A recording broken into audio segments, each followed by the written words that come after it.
So I cleaned out my oil pan pretty well, and I wanted to see what the oil coming out of the engine looks like when we do this oil change. It's the first one with the new big bore cylinder, so hopefully there's not very much metal in it, although I am expecting some.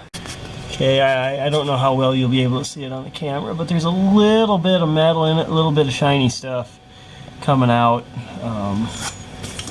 It's not unexpected, but it's not super heavy.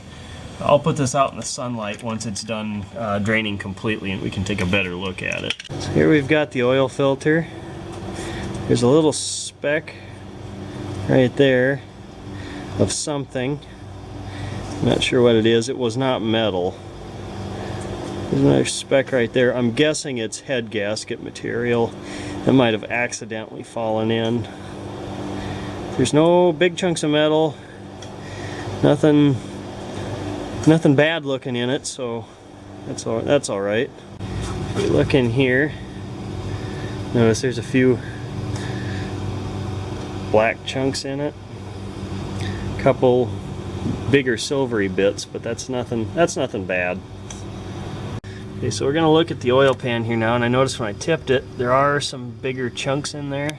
Put it back the other way here. Yeah. So there are bigger chunks in here. I think some of this is probably because I didn't get it cleaned out 100% like that bug, obviously. But yeah, that stuff all came out of the engine, all that silvery bits and stuff. So I'm not super worried about it with this first oil change because I knew that there were going to be parts coming out. Just some of these bigger ones worry me, but we'll see what comes out in the next oil change, see if anything's actually going bad. You notice that the surface of the oil here, it looks just a little glittery. That's all the really fine stuff that's floating in the oil.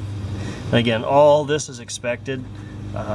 There's more bigger chunks than I thought there'd be, but again, it might have just been a little piece of gasket that I accidentally knocked into the engine, but it looks okay. We'll go ahead and put oil in it again.